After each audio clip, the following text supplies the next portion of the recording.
Well, you didn't kill sheep. If you used your fire on them, then they would kind of die, but then they would also turn into butterflies, which your dragonfly would eat, and then your dragonfly was your health bar. It made sense. And the butterflies were what, their souls? Or the butterflies were the souls of the sheep. And your dragonfly, which was your soul, ate them. So you were basically a soul-devouring monster. Yeah, I bet you there's a fan theory out there about how Spyro is actually the Grim Reaper, stealing souls from humanity that he views as sheep. Spyro the Destroyer.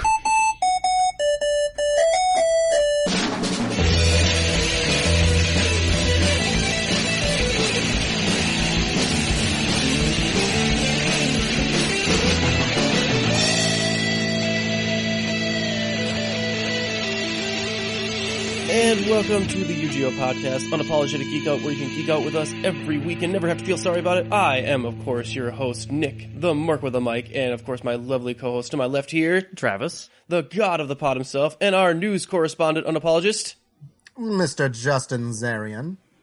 He even put on his 1920s reporter voice. He knows what he's here for. You're listening to UGO Podcast Radio, only here on the UGO Network. Hot off the Transatlantic podcast, we have stories.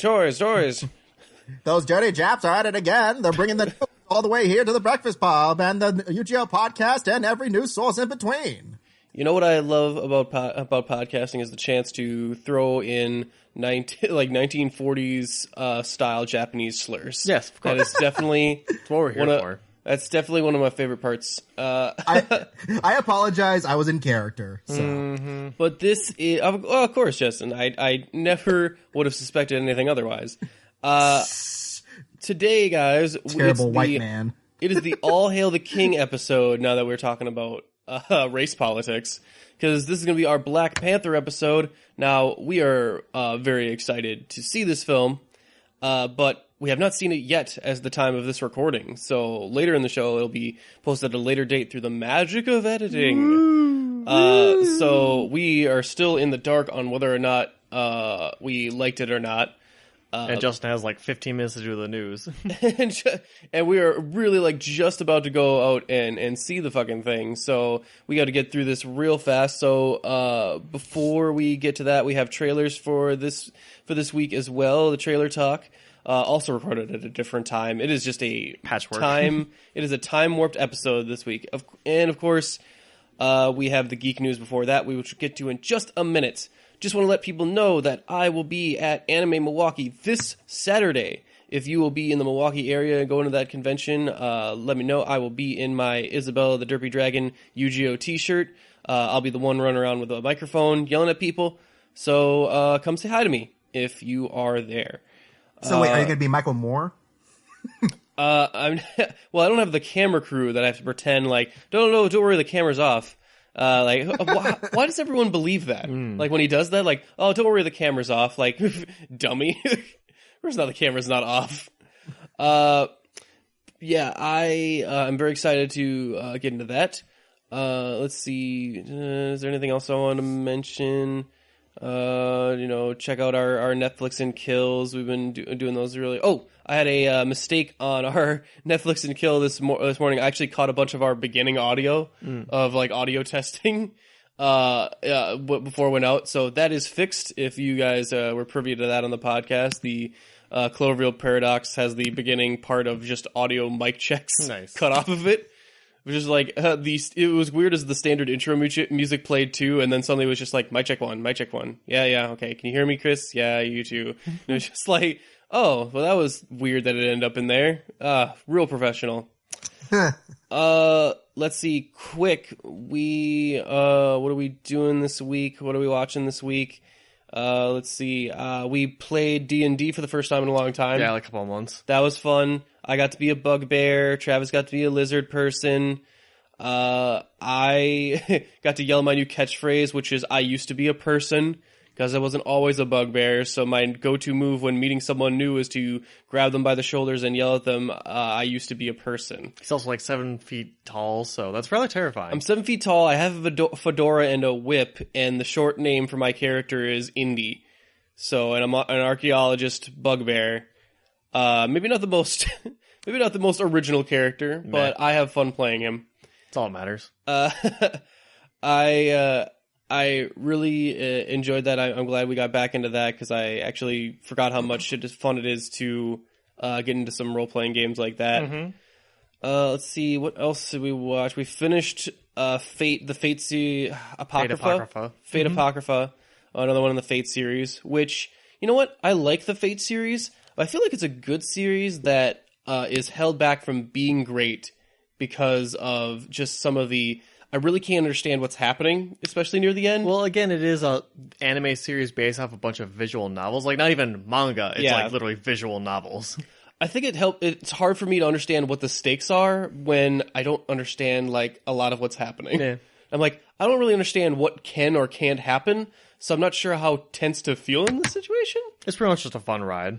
But, you know, it is a chance to see Frankenstein and Achilles fight each other. But, you know, gender bent and, like, everyone's hot. Like that's the only consistent thing is that all historical figures are very fuckable. Oh, yes. Even Shakespeare. It's really disturbing. Shakespeare is hot, dude. Yeah. Like, he might be annoying, but that guy, whew, he is pretty. Because apparently ugly people are a myth, right? That's before in history.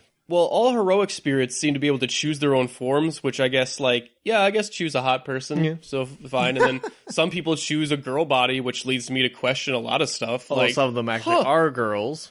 Yeah. It gets weird. So, I'm like, okay, seems interesting to me. I like that Frankenstein is a girl, too, because then she's also looking for a mate, because then I'm like, hey, is she looking for a groom of Frankenstein? I guess. That'd be fun. That'd be interesting. But they never answer that burning question of mine. Let's see. I actually watched The Good Place.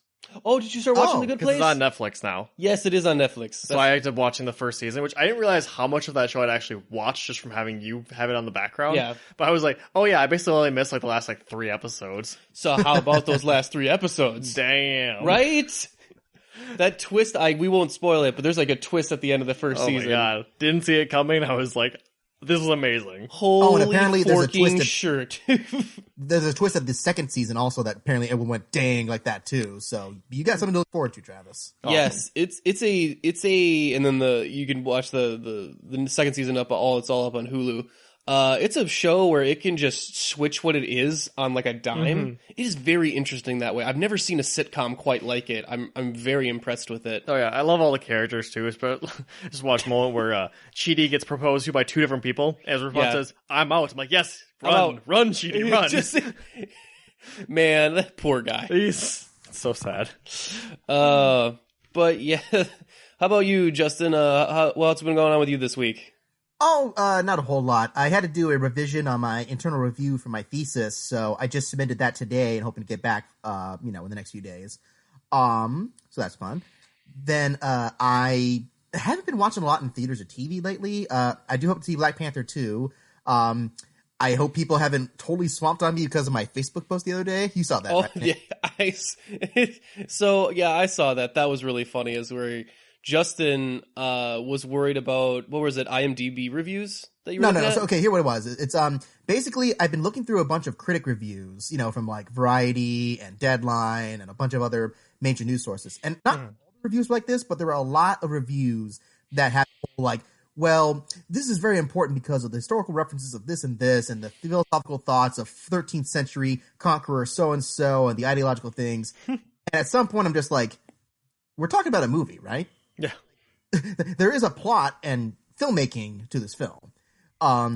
So I posted about that on Facebook where I just kind of got a little annoyed with that. I'm just like, yeah, I want to know if the movie's good. I mean, this stuff's all great, but no one's talking. I mean, it felt like so many people were not talking about the movie. And apparently everyone got all up on my business about that because you're like, man, why are you trying to find ways to hate Black Panther before you see it? Go watch the movie. And I'm like, did I say I didn't want to see the movie or would hate it already?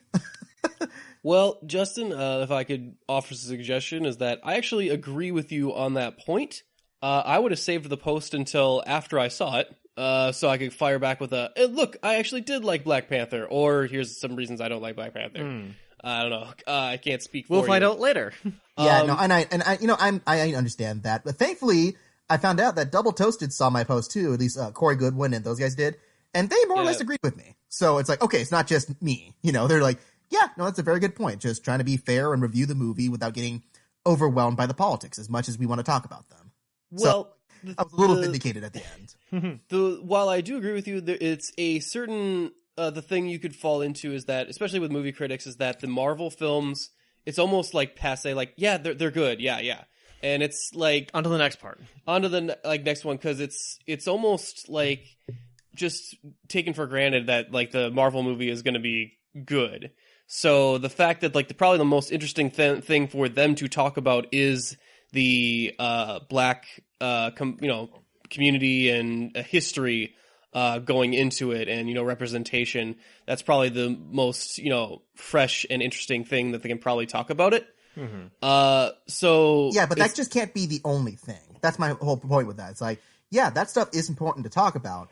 Also talk about if it's any fun to watch or any good to watch, kind of thing too. Because I mean, there's so many one of them. They're like talking about all these philosophical points, and then at the very end they're like, and that's why Black Panther is a good movie.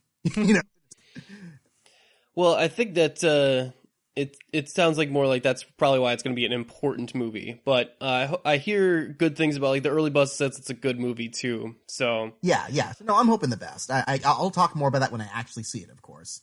But it was just funny too because a friend of mine noted the fact, it's like, so Wakanda is essentially the Trump of Africa because of their incredibly harsh immigration policies and the resistance against outsiders and that kind of stuff. I mean, it was a joke, but it was just like, oh, it's going to be an interesting political message to talk about with all the stuff in the film and outside of the film too. So they seem not so much like they are isolationists, but I kind of get it more like Japan's isolationism. Like, it depends. Again, this is it was just a joke from the stuff we saw in the story synopsis. Sure.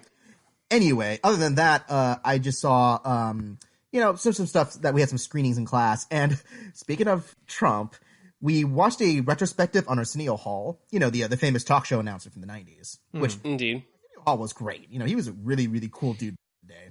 I mean, people forget, he pretty much got Bill Clinton elected when he guest starred on Arsenio Hall's show, because that was the one where he did the saxophone. Where he did the saxophone play, yeah. Yeah, exactly. But the thing that we watched as part of the retrospective was Arsenio Hall's run on Celebrity Apprentice with Donald Trump. That was when he won, the whole competition. And all this stuff with politics and this kind of stuff. Celebrity Apprentice is a dang fun show to watch for a reality show. And that's the scary thing where you're just like, yeah, everyone hates this dude now because he's president and all the other kind of stuff. But Donald Trump was a darn good entertainer as a host for that show. Well, sure, he convinced a bunch of people that he was actually a good businessman because he played one on TV. Yeah. Well, that's the funny thing is that he bamboozled someone. It bamboozled half the country into thinking he was an actually good businessman. But here's the thing too is that we say that, but he was totally open to being criticized and targeted for that stuff too. Like, as long as, from what I heard, I talked to people who knew Donald Trump. Any narcissist, as long as you were talking about him, that's you know what. We're going to get off of this because I do not want to talk about Trump for more than like 5 minutes on the Black Panther episode. Okay. I'm just saying, I have a very tempered expectations about that, but we can move on. So, I think he's a dildo, and I don't think anyone will ever. And I'm not really ready to talk about any of his good qualities almost at any point. Let's wait until a couple years after that fucker is out of office. But, we said the same thing about George Bush too, but yeah. Because he was also awful and looks less awful in retrospect. No more awful person's in his spot.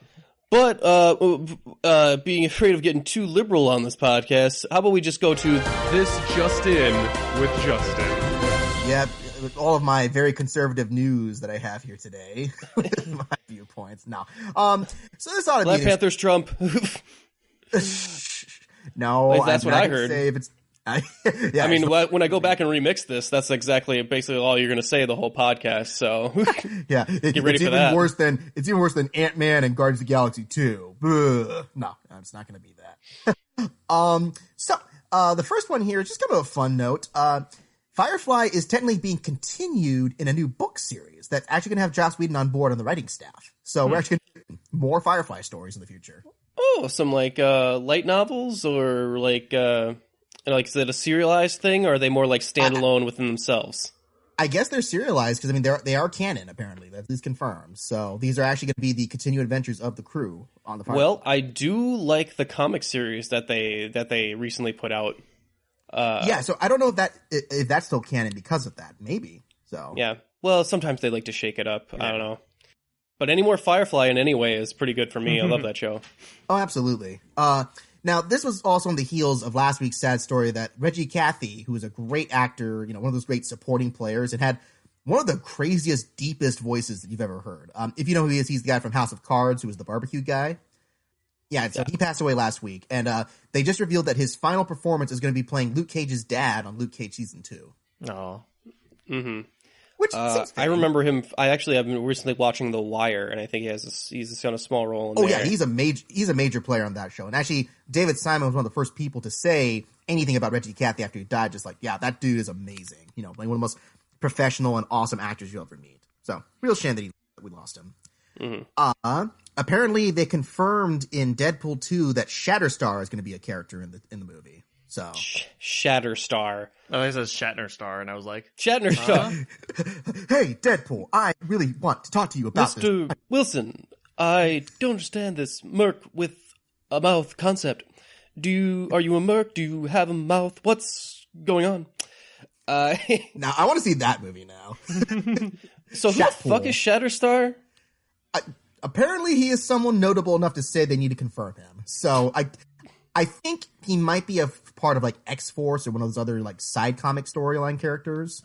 Man, they are really scraping the bottom of the barrel for X-Men, aren't they? Yeah. Well, and even more so in other weird X-Men news, Tim Miller, the guy who did Deadpool 1, and Brian Michael Bendis, the guy who is one of the big movers and shakers in Marvel, they're teaming up for a X-Men spin-off movie called 143, which apparently is confirming that rumored Kitty Pryde movie that they've been talking about. So get Joss Whedon to direct it, man. I'm sure he would want to fight tooth and nail for it. That's his favorite character. It's basically why he wanted to write the X-Men back when he wrote his take on the X-Men. He loves that character, and he's good at writing her too. I also like Kitty Pryde. I like any girl that can phase through walls and has a pet dragon for a pet. It's just this, I forget what kind of alien it is, but it was always like like Lockheed always put a smile on my face. Yeah. No, I'm sure I'll see it whenever it comes out, if it comes out, of course. Also, some casting news. There's a guy named Bruno Bashir who was notable on Narcos. I don't remember which character he played on that, but he's been cast to play the chief of the Doom Patrol in the new Titans TV show. The chief of the Doom Patrol. Okay. So that is confirming the news that the Doom Patrol are going to be heavily featured in episode 5 of the show, at least this first season. Dude, the Doom Patrol are going to be on TV in live action. That's amazing. Yep. Man, yeah. The 2 Doom Patrol fans that are listening to this are really excited right now. Hey, you laugh, but they are kind of an integral role in the Titans. At least they've become more integral because of like the connection with Beast Boy and the connection with some of the other characters. So they are a sad fucking crew. Imagine the Fantastic Four if nothing good ever happened to them. Ever. I mean, it's called the Doom Patrol. It's not like Sunshine and Rainbows. Yeah, the name of the name is very appropriate for that team. It's like if the X-Men were called Accidental Time Traveling Soap Opera. So moving on from there, something that is a little bit more Sunshine and Rainbows. They just confirmed that there's going to be a new end credit song for the live-action Lion King movie, and it's being developed by Elton John and Tim Rice, who did the original score, and Beyonce is going to be involved with it too. So. Well, of course she is. Great. I can't wait to hear Nala belt it. She playing Nala, right? I think so. No, wait. Yeah. Or she playing Sarabi. No, she's playing Nala. Nala. She's playing Nala? Yeah. Okay. Yeah, I think Sarabi is Alfre Woodard or one of those other veteran black actors. Is it weird that I remember the names of the lesser lions in the Lion King movie? Who remembers Sarabi? Apparently, I do. I just remember it from Lion King when Scar's just like Sarabi. He shouts it out. Yeah, Jeremy Irons. Yeah. I want to hear Jeremy Irons say more African names. That's the sad thing. It's like, yeah, okay, you're getting an African cast for this movie. That's great, but freaking Jeremy Irons was perfect as Scar. That's going to be hard to top. Yeah. Anyway, so that new Martin Scorsese movie, The Irishman, is coming out soon on Netflix, and apparently it is becoming a huge venture for them because it is now past $140 million in budget. My God. How? Yeah. What is The Irishman doing? Superhero shit? Well, the big thing, the big news about it is that they got Al Pacino, Robert De Niro, and Joe Pesci to be in the movie. And a biopic that's like covering many years, so they're using extensive de-aging technology to make them look younger and older. So... Oh, okay. Wow. Yeah, you're going to need a lot of money for that. 'Cause those people are old as fuck. They are old. No, but everyone's really excited because it's like... older? Well, I mean, I think the idea is that they're playing them like from like age 30 to where they are now, because they're all in like their 70s. So Yeah, that's a lot of money. Oh, well, that's a shame, because they all looked... When they were 30, they all looked 45. Those are never people that ever looked very young. Joe Pesci was old even when he started acting. Like he was already 30 or something by the time he did Raging Bull. But hey, maybe that'll save them some money then. They don't have to spend as much money de-aging them as much. It's like, yeah, they never looked all that great. Come on. This one just kind of made me... We are actually running out of time here, so I'm going to have to limit you down to 2 more stories. So pick your faves, all right, Justin? Now you're I know, I'm so sorry. We'll talk it more about in the Breakfast Pub this week if you guys are listening, listen to that. Yep, epic recording that is coming up. Hey, you're going to see more of that cyborg from Justice League. He just joined True Detective Season 3, so he's going to be a main star on that. Wow, Yay. okay. Well, I'm good to see that he's getting work, because Cyborg fell a little flat for me in the movie, but I don't think that was his fault. It's kind of hard to tell. It's I really... actually thought he was all right in that one. I didn't mind him very much. Yeah, I don't know if the writers knew what to do with Cyborg specifically. I mean, I don't know what to do with Cyborg either. He doesn't have much of a personality in the comics, to be completely honest. Well, I mean, in Teen Titans, the show, at least, they found a way to make him work. Oh, So in the show, they made him the jock, which was just kind of like, oh, yeah, that totally makes sense. his most iconic catchphrase was one they crowbarred into the movie because it was so popular for the Teen Titans TV show. Yeah. So, yeah, that's like, he never, I don't think he ever said that in the comics before before the TV show. That was his thing. Okay. And then last one here, okay, since we are going through all those other ones, funny story, I just added it for a laugh. So apparently Prince Harry and Prince William were supposed to get cameos in Last Jedi, the for the royal family. Right. They were cut out because they were too tall. So as a matter of fact, they actually were even too tall for a stormtrooper. They're not too short, they're too tall in that case. Oh. Aren't you a little tall for a stormtrooper?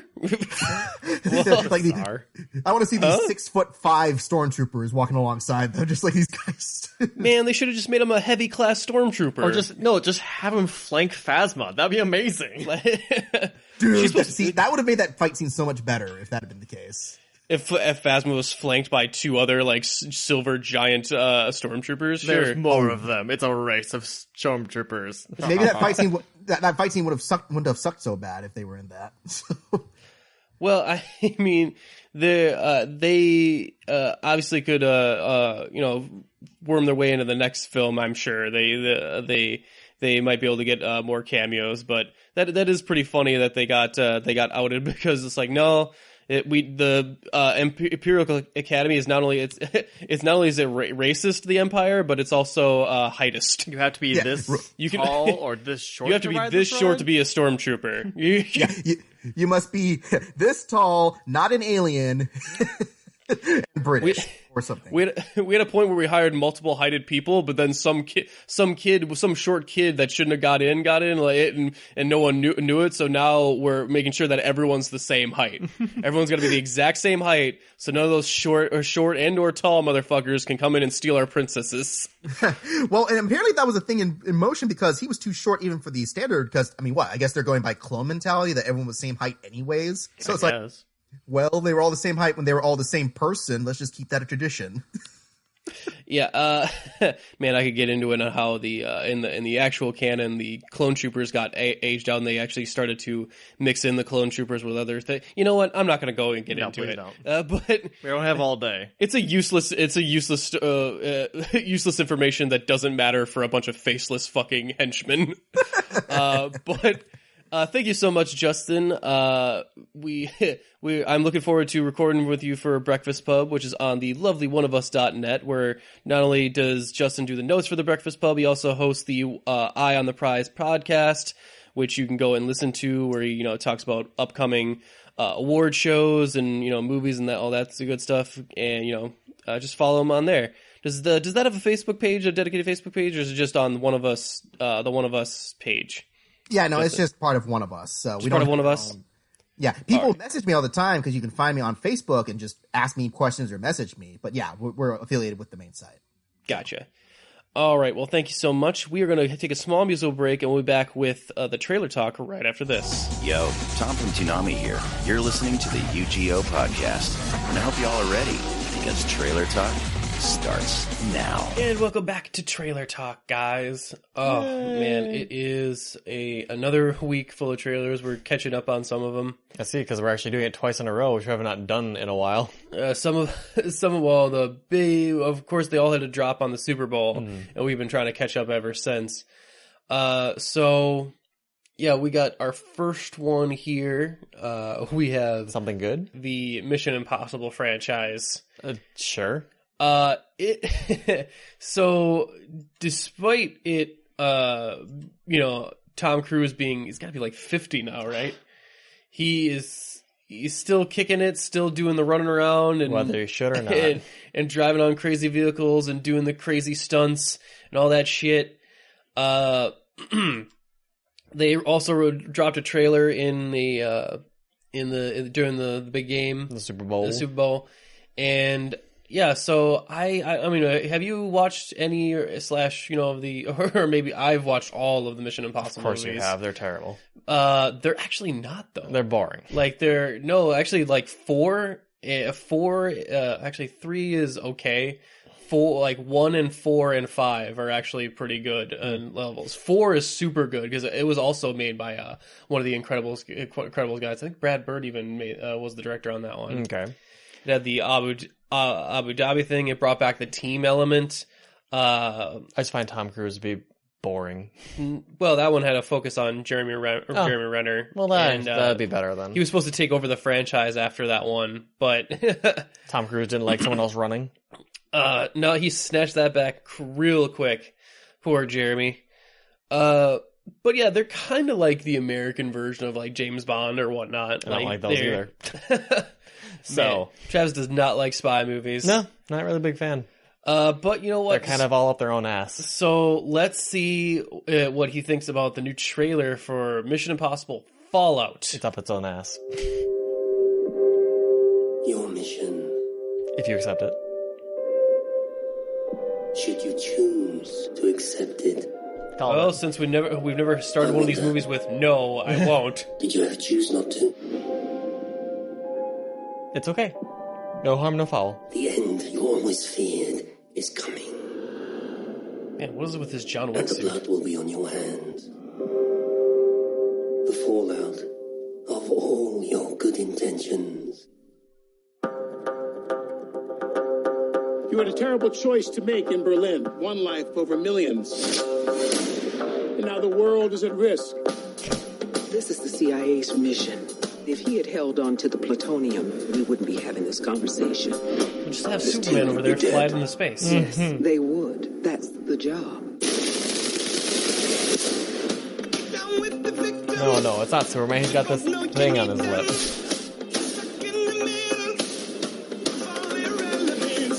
You don't understand what you're involved in. You need to walk away. Please don't make me go through you. How many times has Hunt's government betrayed him, disavowed him, cast him aside? Well, when you put it like before that. a man like that has had enough?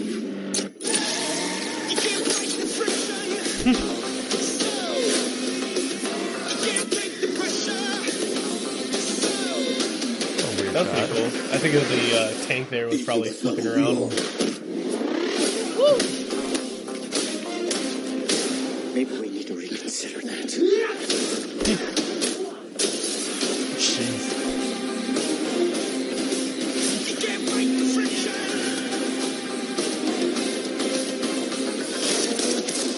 So, how is he? Oh, you know, same old Ethan.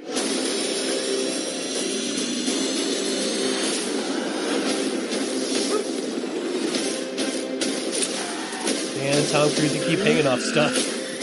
Oh, What is he do doing? that. Find it best not to look.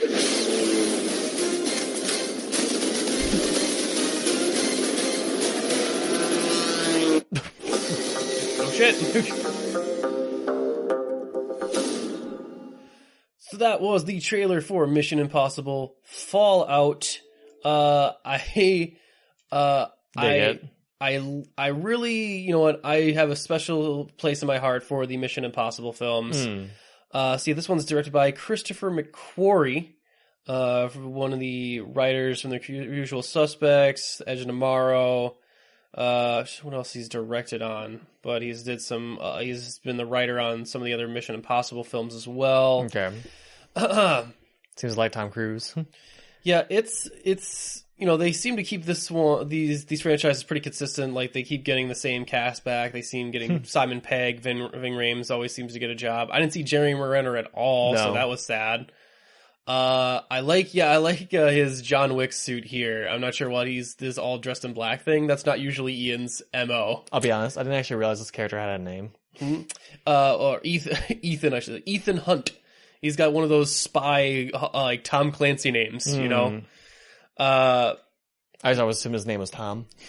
Yeah, so I always like it's the main star of this film. It's not even Tom Cruise. It's not even Tom Cruise running. It's the stunts here. And what I really like about this trailer here is that it showcases some really cool stuff. People flipping off things a lot. Yep, and then of course these series always have some good motorcycle / vehicle, chases in them. They seem to like, normally I hate that in other movies where, you've seen one car chase, you've seen them all, but they keep a way to kind of keep it fresh and move it around. They're doing ever since we entered into the Jason Bourne type level of spy thriller movies, we get the quick edit, cut the camera so you don't have to show that the actor really can't fight or do that thing that he's doing. But Tom Cruise does so much of his own stunts that these fights are allowed to be shot from wider angles and breathe a little bit more. Like, you get, you get to see more. This fight with Henry Cavill looked like it was hurting a bit. So yeah, so you get to see him flip people through cars and stuff. And of course, I really like the him, that flip off the stairs, motorcycle, the stairs thing. But here comes the motorcycle thing at a certain point. And bam! Oh shit! Watch where we're going. Jeez. I did like that he's just like, where was it like, oh, okay, I got away. Oh fuck! But like, yeah. normally in any other movie that would have been like, oh yeah, we planned that because there was somebody else coming for you. Like, no, that's probably just some random passerby who just happened to get run over by Tom Cruise.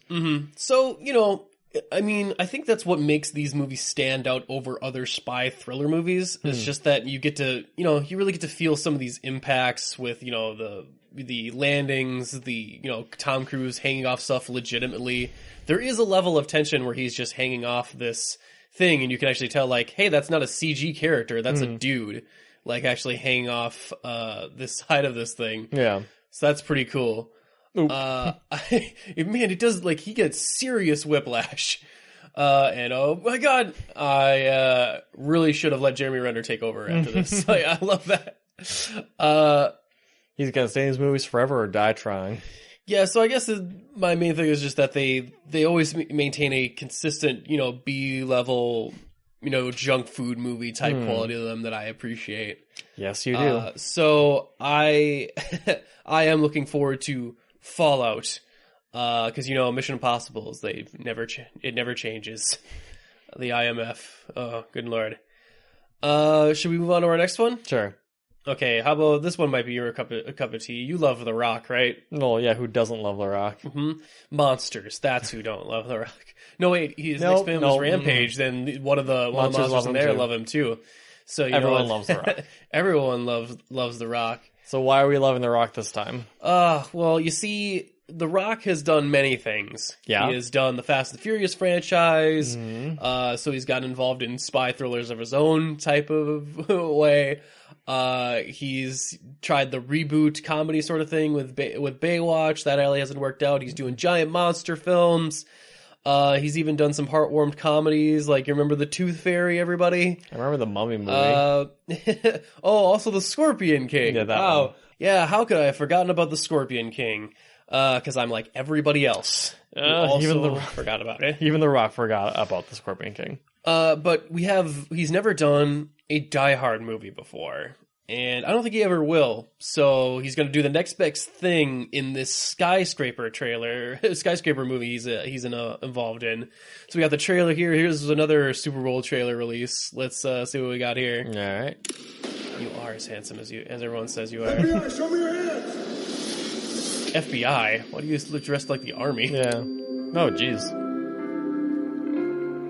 That didn't go well. Yeah, I'm good. Just a little nervous. Consequences. You look very handsome. I just don't want to screw it up, you know? You have been preparing for this meeting for 6 months. You've got this. Let me ask you guys a He's got question. gray in his beard? Daddy loves who? Me. Daddy loves who? Me. Exactly. Daddy's gonna go make that bacon. Gross. Can they age him up? That's interesting. Mr. Sawyer, is your family enjoying their stay? Very much so. They're shocked. You gave us the entire floor. After your security assessment, Joker's what do you accountant? think of the building? With all due respect, he's a glorified security guard. Please. The Pearl is the tallest, most advanced building in the world. You've built a vertical city, but you've brought with it every single safety and security challenge that I could think of. We thought this floor was empty. So did I. Not only have you brought them all indoors, but you've trapped them 240 floors in the air. No one really knows what would happen if things go wrong. Well, that's just But I'm just a glorified security guard, begging so for things to go wrong. what the hell do I know anyway? What's going on? The 96th floor is on fire. You're going to be just fine. I promise you that. No! Tell me, how much do you love your family? More than this tower? Why? Have you taken them We're gonna somewhere? Get out of here. You're gonna have to tell me the truth. There's a reason they chose this building.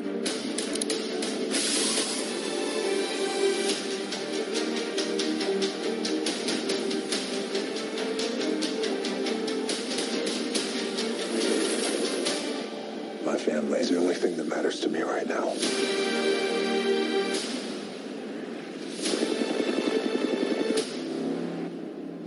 You know, if he doesn't take his leg off and beat somebody with it in this movie, I don't see the point in it.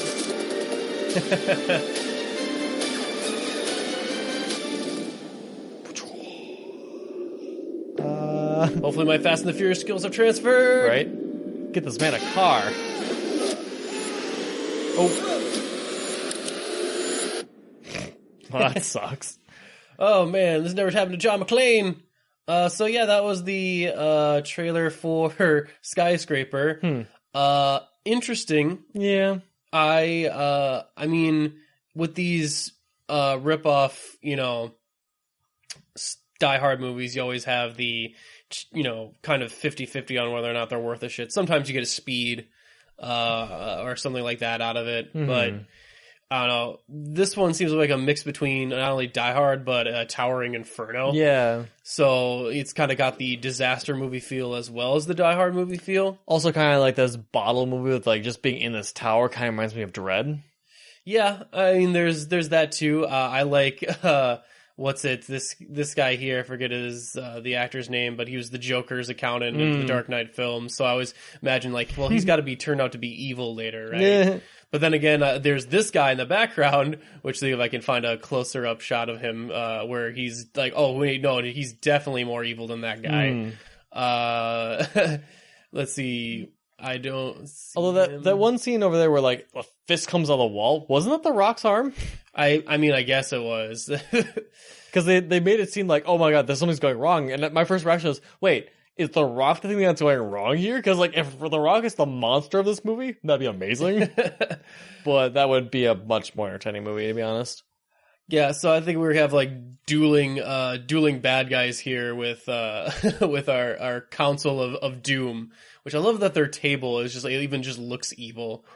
But yep, that's pretty sure that's The Rock's arm right there. I would recognize that anywhere.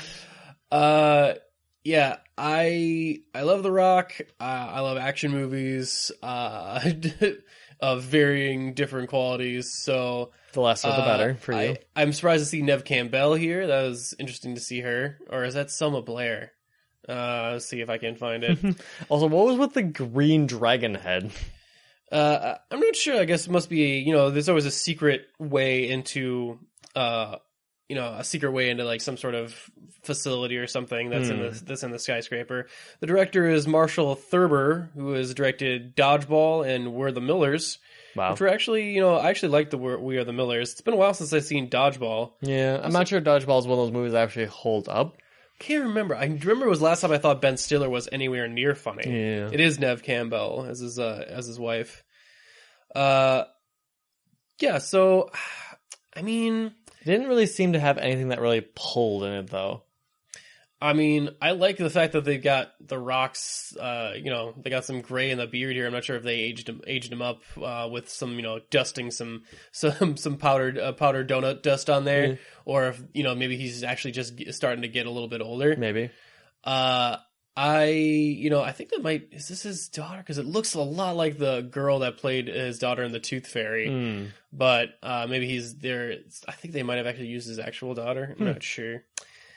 I don't know. What do you feel off of it?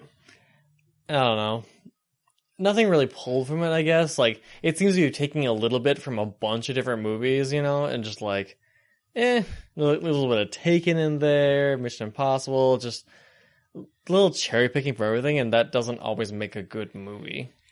Yeah, okay, so the young actress name is McKenna Roberts, and no, she did not play his daughter in The Tooth Fairy, even though, I guess I just... Oh, sure, Nick, all children look the same. I am ageist. Anyone under the age of 13 looks exactly the same to me. To be fair. I don't even understand what the appeal of Rugrats is. All those little fuckers look the same. Yeah, so that one, I'm like, I could not tell you whether or not it would be a good movie either. These ones are almost impossible to tell, impossible to get a vibe off of until you, actually see them. Yeah. The action here is, okay. It looks okay. There's nothing super, he's jumping off of stuff. He's fighting people. He's grabbing axes. He's getting his fake leg caught in something else. I did like that grabbing the axe where he's like, it just in case of badassery, in case you need any of that. But yeah, overall, we'll have to just wait and see on that one, I think. Yeah. But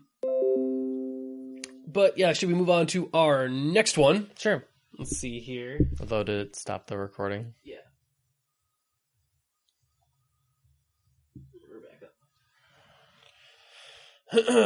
So what else we got here? Let's see here. What do we got up? Oh, did you end up finishing the first season of A Series of Unfortunate Events? I think I actually have 2 episodes left. Oh, you got 2 episodes? Something like that, yeah. All right. Well, this one might have some I don't know if it'll have spoilers in it or all. The spoilers. The children make it through their predicament. No, how? Why? Why would you ruin that for me? No. Because the book's only been out for years. But yeah, it's a series that I quite enjoyed. I had maybe a couple of nitpicks here or there, but I thought it was overall a pretty big success for Netflix. It's because you're ageist, Nick. That's it. Yeah, you had. It's, what I'm rooting for those fucking kids to get it. I want Olaf to win, and I was very heartbroken after the end of every one of his failed capers. As was he. But I'm glad that Netflix brought it back for a second season, so I can see some more Neil Patrick Harris hijinks, shenanigans, and hijinks. And we have the trailer for it right here. Should we give that a watch here? Yeah. Let's see. Static! Don't make the same mistake that Netflix has and look away before this dire tale is even filmed. And avoid the cruel whimsy. I thought you wanted to look away before. This marketing is so season 1. Let's try this my way. This was season 1. But typically, this is season 2. Not usually words associated with your series.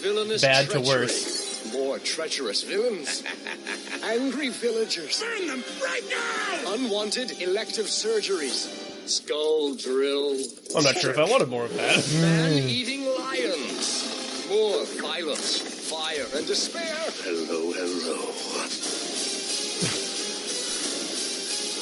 Nathan-Fillion. What the fuck? Baby shoot. It's really going to be quite dreadful. I can't wait. Okay, a baby shoot could potentially be a really nasty thing. Yeah, that's gross. So that was just a little taste of season 2. It's gonna be awful. It's gonna be quite awful. I digging it. So I really like Neil Patrick Harris as this Olaf. His version of Olaf is crazy, over the top, energetic. He revels in his own evil. He is very fun to watch on screen. He's also very bad at being evil. I think he was basically the MVP of the previous, of the first season, yeah. I like this move right here. This poof. I like Olaf. Don't give a fuck. Yeah. It almost looks like a star of his own horror music video. Olaf's own Lemonade. Now, what does the sign say at the back? Pee into something? I'm not sure. Of course, we got more villainous, Henchmen. Weird characters. We got the same henchman from the previous one, including Hook Hand Guy. I like Hook Hand Guy here. I like that they're just wheeling around this cart of death and torture around this hospital. It'll also be interesting to see like how many other like adults just fail at being any use to anybody in this show. I'm sure that Nathan Fillion here is probably going to be one of those adults that are like part of that spy organization. Yeah. That are also... Well, he's like dressed in all black, so yeah. Well, I mean, the whole joke of the whole series is that all the adults are incompetents. Like the fact that Neil Patrick Harris seems to be the most competent of adults. It's kind of sad. If we don't count the somewhat omnipotent narrator of Lemony Snicket. And their parents, I guess. I don't know. Their parents seem to their parents are like dead by the end of the first episode, and it's like Olaf did murder them. And I feel like Olaf does murder a bunch of people, but I always feel like, how do you get murdered by a guy that's this fucked in his like, these children are way harder to kill than any other human being on the planet because they have a brain cell in between them. It's the baby. So, yeah, then we have the baby parachute. That's fun. I mean, I have a strong feeling I'm going to have to watch Nathan Fillion die, which I'm not okay with. I never like to watch that man die. Deal with that. It's not like Sean Bean or where I can just watch him die over and over again. Sean Bean's weird if he lives. Right. It's almost, it just feels natural. It's the cycle of Sean Bean's life. So there's the one aspect of the show that I'm not sure what they could possibly do about it, is just the fact that the kids have that flat atonal affect, which I know is part of the books, and it's part of the whole twee type of, like, isn't it funny how over the top everybody else is, and we're like reserved and almost robotic. The fact that they are almost just normal, and in comparison to everyone else being so dramatic, that seem out of place. I always just had there was the one thing about season 1, if I had to point out a flaw in season 1, is just I had disconnect for the kids, because the kids were always in peril, but they would so rarely act like they were in peril. And it was kind of like, at one level I kind of understood it, because like, well, Olaf's a fuck up, but then on the other level it's like, he is murdering a shit ton of people. It's not like there's not consequences for what's going on. Right. So they'll this will be as emotional as they get. Like, this look on her face is basically if someone were to scream in terror. It's like, oh my goodness, that puts me off. I'm perturbed. Well, it's like everyone else in the show like represents the farthest end of chaos you can really get, and then they are like the epitome of rationality. It's a bit too much of an extreme at times. It just every once in a while it comes off as that they're uninvested to me. Like they're uninvested in events that are going on, which is hard for me to connect and be invested. But overall, still very stellar. Love the set design of everything here. I love how they can find sometimes some of the more beautiful, landscapes of the series here. Baby shoot. I love that the baby's wearing this weird pinstripe suit. Yeah. Like, what the fuck is Did this? You steal that from Nathan Fillion? Like, what the hell? I don't know. Like, it looks almost like a Beetlejuice. Gomez. Like, yeah, or Beetlejuice, or I was going to say Gomez that from the too. Addams Family. No, definitely. I love the you know, Don't know what's going on here. The old hospital. So like, I love how, you know, every 2 or 3 episodes is a different set dressing. So I like that one's going to be a circus, it looks like. One's going to be a hospital. One's going to be some sort of angry villager thing. Maybe that's the circus one. I do like, bird them, get the fire. Like, yeah, where are the torches? I mean, I see a bunch of pitchforks. I mean, there's no hose in the background. That's usually 1 or 2 there. So it's a pitchfork heavy society. But yeah, overall excited. Ready to see some more here. To finish off the first season. But yeah, I think that actually brings our trailer talk to an end here. All right. We are going to take a small musical break, and we'll be back with our Black Panther review right after this. Yay!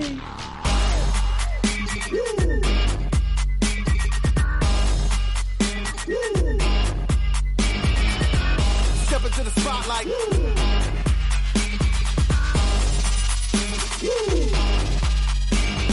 And welcome back to the UGO podcast, Black Panther edition, Wakanda Forever! Wakanda Forever. Yes, we just got back from seeing Black Panther.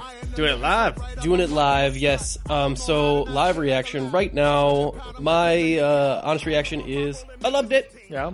I thought it was real cool. Well, you know what I think that this deserves to be started off with, Nick? Mm-hmm. Something I found online. Yeah. You'll love it. Go for it. So, the only 2 white actors in the Black Panther movie are Martin Freeman, who plays Bilbo Baggins, and Andy Serkis, who plays Gollum. So I guess you could say that they're the token white guys? The Tolkien white guys. I hate you so much right now. You can blame the internet. I did not think of it. I blame you specifically. I don't think it was from the internet. I think you just made that up on yourself because you're terrible. You're a terrible person. Tumblr is also fucking colonizer. You goddamn colonizer. Tumblr is also a terrible person, so it's fine. Man, when they called Martin Freeman a colonizer in this movie, I was just kind of like, damn, that's rough. Why? His reaction was basically the same as every white guy in the eye. He's like, my word. Bilbo didn't hurt nobody. That was great. I absolutely love this movie. Where to start, though? Well, we got to start with the timeline here. This actually takes place like a week after Civil War? Well, a week after the terrorist attack, the beginning of Civil War. So I don't actually know how long Civil War takes. I'm guessing like a couple days. It doesn't feel that long. No. It was a really short Civil War. It's true. And yeah, so we got T'Challa. He's about to be crowned king because his dad died in the events of Civil War. We get to see Wakanda for the first time, which is rad. Yeah. It's pretty cool looking. Wakanda's amazing because it got this, the mix between tribal cultural motif plus the advanced futuristic. All of it looks really cool, except for, the very first outfit that T'Challa's mother wears to, his ceremony. It kind of looked like Queen Amidala got in a fight with a pastry chef. No, it was actually her body double. That was Natalie Portman. You're right. It was Keira Knightley, actually. It was her version of that. But still, it looked like she got in a fight with a pastry chef. I'm like, what is this? So, well, they have it's like Afrofuturism technology and society where Wakanda has been basically super advanced from us, hundreds of years in the future, basically. Yeah. Because of the vibranium, which they mention a lot in this film is the vibranium, which, I mean, there was a point in the film where a character was like, no, how did you heal this person? Like, they started using it for medical purposes. Like, how did you heal this person? And it's like, this is like magic. And it's like, no, it's not magic. It's technology. And I'm like, are you sure? Vibranium seems to be kind of magic. I'm pretty sure the Norse gods would come down and be like, nope, that's straight up magic. I don't know what the fuck you talking about. I mean, Doctor Strange exists in this universe, and I think this vibranium was doing shit I don't think even he can do. Heal a spine? He went to a fucking monastery in order to be able to walk again, and it took him forever. Yeah, you could have just gone to Wakanda. Yeah. They would have taken care of that right easy. up. You would have you schedule an appointment, we'll get you out of there in an afternoon. Like that. I mean, you feel like Benedict Cumberbatch should just show up at the end of this movie like, what the fuck? Yeah, no, he goes to Martin Freeman like, out of principle, I'm gonna break your spine. Yeah, that's some bullshit. I gotta go through all this shit, become Sorcerer Supreme, and wear some stupid ass gloves, and you just get healed. But yeah, the interesting thing about this film is that we finally have another good Marvel villain too, in Michael B. Jordan as Killmonger. Not the greatest name, but look, one of the main things this film pulls off is that they regularly call this character Killmonger, and somehow it doesn't make me want to laugh in the theater all the time. Like, no, this is a serious situation, even though his name is so goddamn ridiculous. Like, Killmonger. But yeah, he is, like, I heard a lot of this talk of him being one of the best villains since the Joker from The Dark Knight. And I'll tell you what, I see it. I see the appeal. This character, without going into too much spoilers, has a lot of motivation to do what he's doing. Oh yeah, he's a sympathetic villain to be sure. But motivation-wise, still, like, I get where he's coming from, still like, yeah, you're not doing the right thing. Like, there's no question about that. Well, I mean, he is coming from the spot of like, hey, this shit happened to me, so now I'm gonna make this shit happen to you, eye for an eye, and all that shit. And he does remind me of Loki. I think I might like Loki still a little bit better, because he's a little, I don't know, he has more presence, I think. Could be. But he's very similar to where, like, oh man, you got a rough deal, dude. But then, like, he takes it way too far. Right. To the point where, like, I can't go with you. We can go with you here. No, he basically more or less wants to start a world war. And it's like, yeah, I can't really get behind that, dude. Sorry. Well, I can see what's, like, because the problem is that Wakanda is such an insular nation because they're so afraid of people figuring out who they are, like, who they are. What they have. And, and I can see that in the past, too, of just, like, I mean, a whole African nation is, like, has the most advanced technology in the world. Like, it's like, yeah, that would almost guarantee that we'd be at war with the whole world just by revealing ourselves. Yeah, but at the same time, you could have tried to stop slavery. Oh, no, on the flip, yeah, you're, like, it's hard to go when someone brings up, like, hey, where the fuck were you when we were getting the shaft? And it's kind of hard where, like, the previous Black Panthers was like, we chose Wakanda. And it's like, well, good for fucking you. And so, like, now times are changing, and it seems like even more people in the royal court, like, we get to see, like, his sister, and his mom, and T'Challa's ex-girlfriend, who are all kind of like, yeah, I don't think we should be hiding so much anymore. I think we should try and start of, like, their idea is to offer kind of like a relief effort sort of thing. Yeah. And so there's a little bit, like, even before Killmonger shows up, there's a little bit of a political upset kind of going on. Especially with his, like, I don't know if it's his best friend or... It seemed like his best, kind of one of his better friends. It was Wakabi. also... what's his name? Wakabi, I believe? Wakabi, yeah. It was played by the guy from Get Out, which I did not recognize him at first. No, I didn't either. Daniel Kaluuya, who is the guy from Get Out, if you remember that film, which I thought he did a great job there, and also a good job here. We get Forrest Whitaker, who gets a cameo as a younger him. I like that the younger actor also has the eye droop. Yeah, like it's like I didn't catch it until the second scene, but I was like, oh shit! Like he's got the eye droop, the same as Forrest Whitaker. Like that's some attention to detail, good right job there. Like that's some. I mean, do they get an actor with the same droop, or did they train an actor to droop his left eye a little? I don't know. I'm very interested on how that shook out, but yeah, so there's a lot of like, it's interesting when they introduce Wakanda, because it's like they're almost introducing an alien planet. Yeah. Like, it feels so radically different. No, again, it does, like, it reminds me a lot of Thor. Like, just seeing, the same kind of like, oh, look, it's magic and science melded together, except it's not. It's only science, supposedly. Well, it's like, I'm like, when I see it, I'm just filled with questions of how all of it works. I'm just like, damn, like, how do they get resources out? Like, because they pretend that they're a third world nation with like this big invisibility shield. I'm like, okay, cool, but you do need you do need food and stuff for this city. I mean, I'm assuming you can't eat vibranium. No, I mean, I mean, I don't think you can. Like, it's a catch-all, so maybe you. I don't know. No, you snort vibranium and it gives you vitality. Like that's. Now I'm just thinking of Andy Serkis doing lines of vibranium off of the asses of hookers. Speaking of, Andy Serkis is in this as Claw, and he's finally got his fucking Sonic hand, which I absolutely love. Now I can't really decide.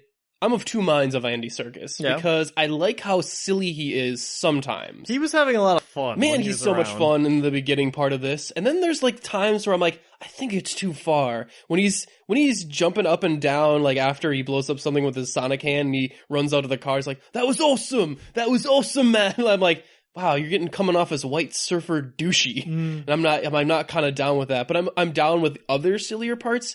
I don't know. What did you think about him overall? I thought he was in the right amount of this movie. I think would be the best way of putting it. Yeah, he doesn't overstay his welcome. No. If anything, I actually am sad that Michael B. Jordan doesn't get to be on screen more. Yeah, he did a great job. Damn, when he takes off his shirt, I was like, dude, I thought you were jacked in Creed. What happened? Like, he is, you really believe him as this physical presence. Mm-hmm. And yeah, I like that he's got a chip on his shoulder to a point where he's almost all chip, no shoulder. Yeah, pretty much. Like, he is so angry during this fucking, movie, and where when I tell you to do something, I mean that shit. Like, there's some great lines with him where he gets to, face off with T'Challa and basically this Wakanda nation that like treats him as an outsider because he grew up in America due to events outside of his control. Right. And yeah, so he's like rip-roaring pissed, and it really comes off in his face and like in his walk of just anytime he shows up on screen, I feel like very, I don't know, there's something about the way he just stands that gives off this wave of like bottled up anger and drive. Like, he's a very driven character, which, I appreciate with, I mean, we do give Marvel some shit about, like, their villains not having, very interesting motivations sometimes, or just not being that compelling, and I think that this one is probably, if not the strongest, probably one of their strongest. Yeah. I would say that, I think Loki still tops it for me. Well, it's interesting, too, because we said that he's, a sympathetic villain, that this one they did a very good job, because even, like, the other characters in the movie are like, yeah, actually, I completely get where you're coming from. Yeah, well, even when there's this film gets really interesting in its second act, where T'Challa has to really confront some stuff that the past, like the king, his father's past. To his father's past, not to mention just Wakanda's history of how they do things, and he's kind of like, man, I don't think the way we do things is not only is I don't think is it maintainable, I don't think it's right. Like, it's just morally. Well, they think about like how insular they are, and it's a very forward message, especially for a Disney film, of just like they really come down hard by the end of this movie. Like, no, insular government trying to keep outsiders out is not how to operate during a crisis. Well, if you look at any other instance in history of insular governments, it's usually, if they didn't have the vibranium, they'd be fucked. Yeah, they would totally be screwed. Culturally, they'd probably diminish a lot. Like, in the arts, they might flourish, and then as soon as they got attacked, they'd be like, well, we lost, because we have no way of defending ourselves. It's only because of, like, the magic space MacGuffin that they actually survive. Yeah, so they're in a very interesting predicament of like whether or not to reveal themselves to the world and if to share their technology. I mean, I get because there's superheroes like running around. There's like global events that are happening. Like, there's aliens invading. Shit is about to get real, like on a universal scale. And yeah, so he's kind of got to decide, like, Wakanda's got to like, are we gonna stay hidden? Or are we gonna step into the spotlight? Just steal a line from Run the Jewels and kind of be a leader and a forerunner. A forerunner in world events and really kind of lead the way.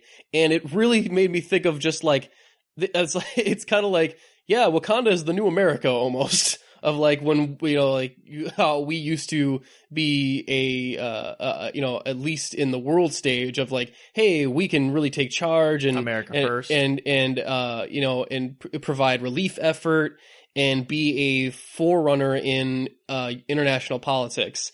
And it's kind of like they took the opposite track of where America is now very much, make America great again, get these immigrants out of here. Mm-hmm. And Wakanda's let's not forget that America actually does that multiple times throughout its history. I mean, look at World War II. Oh, sure. Yeah, and it's never worked to our advantage. It's never been really great for us. And I think that the end message of this film, where it's kind of like, yeah, Wakanda is going to be an example of like, sharing technology and there's even a line of like, hey, if we accept refugees into Wakanda, we also accept their problems. Yeah. And it's kind of like, hey, it's not their fault that they were born where they are. Like they were born, like they're even talking about like, neighboring fucking countries in Africa. It's like, because I was born like on a country over, I gotta fucking suffer while you get to live with sonic spears and shit. And magical space remedies, like sure, like the cure for cancer, which I'm not sure if they cured cancer, but it sure seems like if anything's gonna do it, vibranium should do it. Maybe. Like, I mean, you can cure a spinal cord injury, so yeah. But yeah, T'Challa's not the only guy in this movie. We have, of course, his what do you call him? His honor guard. Yeah. They have a specific name in the comics that's escaping me right now, but they're badasses basically. Yeah, they are. And they're all these very intimidating looking bald women. They are scary as fuck. They are so goddamn scary. Like I actually want to see more fight scenes with them because, like, especially in the scenes in Korea, I'm like, she's scary. I love it. I love the one played by Michonne from The Walking Dead, who I can see. I think I have her name here somewhere. But yeah, she. You mean the main chick? Yeah, the main one. The main one. Denai. Yeah, she can't say her last name. She is very. I mean, there's one point where Martin Freeman touches T'Challa like on the shoulder, like, "Hey, buddy, don't worry about this. I got this." And she looks at him like, "Bitch, you didn't." Oh, she doesn't look like him just like that. She threatens to impale him into a desk. Well, I mean, she does it in Wakandan, but like, even Martin Freeman, you don't need to understand the language. Martin Freeman is looking at her, and she's like genuflecting to the desk, and he's like, "Okay, I don't understand what you're saying, but I think I know what you mean. So body language is a universal. So don't do whatever it is you're talking about." I don't like it. I mean, I did like the look on his face because he realized. I think as soon as he touched him, like he realized, like, "Ooh, I probably shouldn't have done that." Well, it is a king of a nation. Yeah. So I really like I mean, I like her in particular because she's the one we actually get to spend time with. Yeah.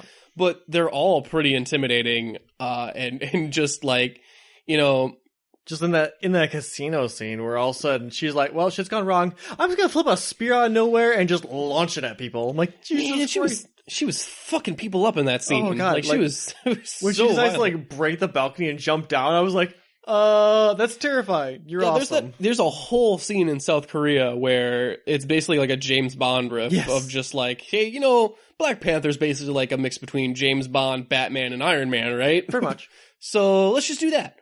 And we get a cool scene of like them getting their own. His sister is basically Q. Like she gives him all the gadgets and shit. I liked his sister. She's awesome. Mm-hmm. I like the costume is still really kick ass. They've redesigned it a little bit. I'm not sure if I feel about the glowy shit. Yeah. I mean, it's pretty good for the first part. There's some stuff later with the CGI that we'll talk about later, but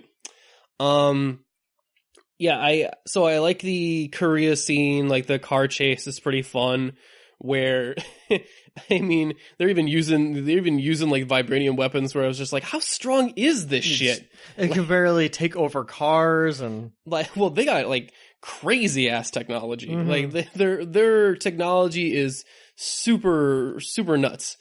I really liked the way that that they used the different tribes, that like even the small amount that they're in, like there does feel like Wakanda is not just like one nation of like one like Wakanda. Like it's not, they're just, even in Wakanda, there's like 5 different tribes of people, Right, with their own styles of like clothes and like even weapons. Like there's some of them like seem like they're like kind of the army sort of class, and then the other ones like there's like this kind of like almost like noble, like there's definitely like a noble class, like there's a there's a royal Royalty. bloodline, so and there's the people that still hit things with rocks, apparently. Yeah, like so there's still like there's these the gorilla tribe, I guess, which is I guess a tribe just of the strong dudes.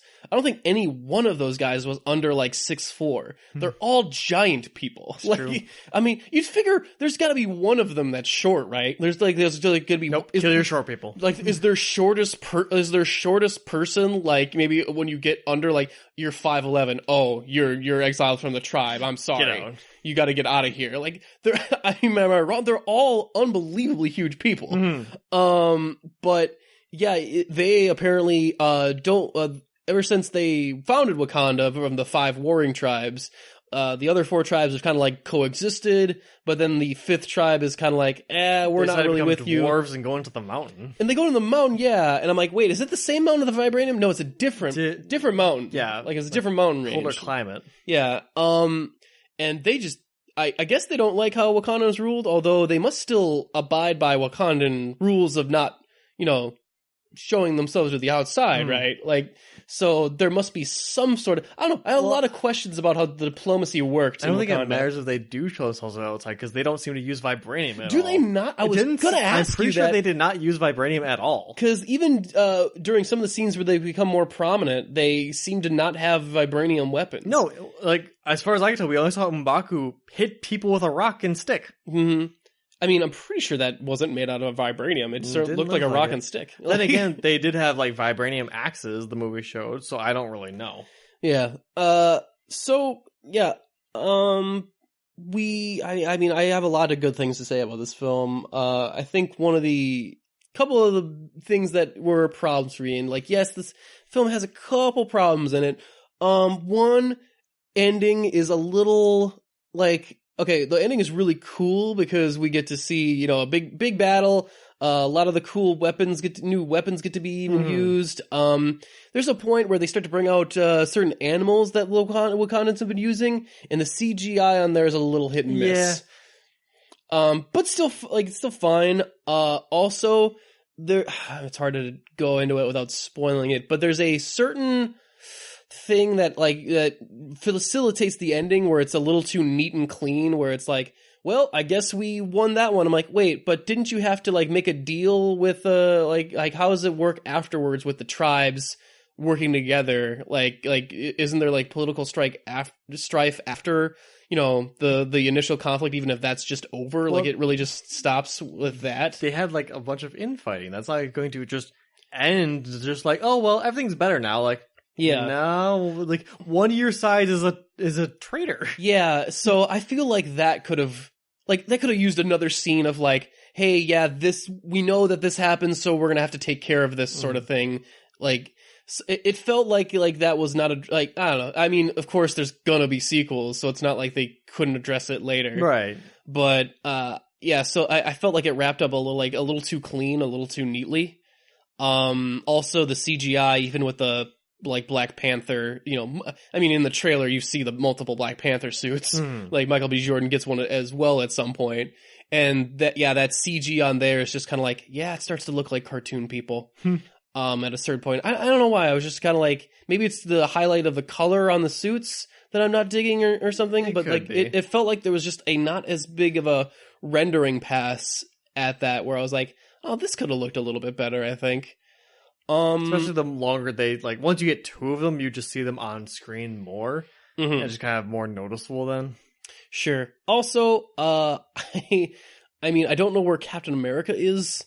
I felt like I would have really liked it if he was, in the last battle or something like that. If you're looking to see where Cap and them are, they're not really in this movie, even though they show him in the Infinity War trailer. He must hang out there later after he has stuff to do. Well, again, we don't know when the timeline actually happens in this, and this movie, I think it was, it's supposed to be more insular anyway, so I don't actually fault them for not having the other characters in it. Yeah. So overall, I think, I mean, I'm having a hard time, like, because I mean, it's really good. But there are, there's some certain things that I wish that they, I mean, I wish maybe that a little less Andy Serkis, a little more Killmonger, maybe even. Definitely. I would have switched to that a little bit faster. I mean, I would have switched a couple things up about the ending, but overall, I think there was just a great, a great presence by, great internal conflict. There's great social political messaging in there. I don't know. I think I'll have to give it. I'm going to give it a 4. You know what? I'm going to give it a 4.5 out of 5. All right. I think it was it was really fucking good, and I think that I don't know what happened with the. I could just maybe it just needed a little bit more money. I'm not sure how much money they spent on it. I mean, assuming it was like, I mean, they show Wakanda, but they only end up showing like one. Like, or 2 locations inside Wakanda over and over again. So obviously, like, the budget of making even one spot of Wakanda was like, this is so much fucking money, guys. I hope you're happy with these 3 rooms in Wakanda, because these are all we're afford to make and show. I don't know, what'd you think about it, man? No, I thought it was a great movie too. Wakanda was cool, but I think the mainstay of this movie is the acting. All the actors were great, between Chadwick Boseman, Michael B. Jordan. We didn't even get to talk about Lupita Nyong'o. Yeah. She did a great job too, like usual. Mm-hmm. She's a great actress. There's even some good funny moments in here too. Yeah. Where they get some pretty solid comedy going on. No, it's not full serious the whole entire time. Yeah, like you said, I kind of wish there was more Killmonger. Killmonger. What was this? Actually, Eric Stevens or something? Yeah, that is pretty generic. Like, yeah, you're gonna need a supervillain name, so Killmonger. Mm-hmm. The whole thing at the beginning though, where it's like, well, what about the mask? Is that made of vibranium? No, I'm just digging him. Like, okay. There were a couple things where I'm like, oh, okay. like, I mean, I guess that's the reason he wears that mask, and I thought it was a ancestral thing when I saw it in the trailer, but like, no, I just liked it. Yeah, and he just wore it once. There are a few like little down points in the plot that I could nitpick about, but overall it was just a really good movie. I'm going to give it an 8 out of 10. 8 out of 10. Mm-hmm. Well, I mean, I understand that rating. You filthy colonizer. Couldn't give it a 10 out of 10, huh? You gotta take it to those 2 points. You gotta take that as well as from everybody. Quiet down, Aryan bastard. I really, I think this film is obviously really worth seeing, and plus, everyone's gonna go out and see it anyway. Mm-hmm. So it's a big, it's a big cultural event. Like, this is the first movie we've seen that has had this, black director, almost completely black cast. Yeah. Kill your whites. Yeah, and I mean, while not maybe like, I mean for a Disney film to out and out like go out and go like, hey, and like addressed colonization and like the drawbacks to an insular government, like just kind of like, it's very in your face. Like, they don't really pull back on it a lot, right? Like, it's not very subtle on purpose. So, and I feel like, that's not unintentional. No. I just think that this should be a new thing where just like every February we get an awesome black movie. Yeah, we got Get Out last year, and then this year's Black Panther. So looking to we have to hire some more black directors to get some of that shit. Okay. So overall, I think this is going to be a great film, and it's it's going to do well. It's going to be it's a Disney Marvel movie. There was no way I was going to make money to begin with, right. But also I think it's going to be important for film history, probably, or not. I'm not sure, because sometimes things don't go the way you think it is. But I'd like to think that like this basically will prove that like you can make a black, a black directed and cast and basically featured film and still make blockbuster type money with it. Oh, this whole entire, like, oh, they're not relatable because they're a different, shade of skin color thing is really dumb and boring. I really hope that after this movie and Get Out that we can finally put the rest, like, no, I want to see movies of all people. So go fuck off. Yeah, I mean, I'm sick of seeing Norwegians in space. Right. Let's get some black people in a futuristic African country. I mean, even the design of everything is really cool. Like, I really hope to see more of Wakanda in future sequels. I just keep thinking about it, I'm like, man, I'm actually very excited to explore more of this world in future sequels, and that hasn't happened in a while. Most of the Marvel movies are on their like second or third movies already. Yeah. So it's nice to see a whole brand new slate of things to do with an entire universe. Let's face it, like, what, 70% of them are in New York? Well, I mean, that's just a Marvel tradition. Like, all the bad shit happens in New York. True. But still. Like, New York is a place you do not want to be if you're in a superhero universe. No. Like, New York apartments are already so expensive. I wonder how much expensive they are in that universe. I mean, after an alien attack, I mean, I'm not sure what that does to the housing market. But you know what? We'll discuss that on our next episode, because we're going to bring this one to an end. Thank you guys so much for listening. It was an absolute pleasure talking Black Panther with you. Maybe we'll go into a spoiler section into our next episode, because we're running short on time this one. So maybe look forward to that. Again, look for me in Anime Milwaukee. You will be, if you're hearing this right now, I am there as you are listening to it, if you're listening to this on the Saturday that it comes out. So, look me up, say hi. If you want to help out the podcast, you can always, message us, look for us, rate us on iTunes, subscribe to us, message us on Facebook. Our Twitter's at UGO Podcast. Instagram's the same thing. Look for my con pictures that I'm going to be taking during Anime Walking. Going to get some great cosplay pics like I usually do from some lovely cosplayers. And yeah, that's pretty much it. Unless you got anything else. No? All right. We're an apology to Geek and Wakanda forever!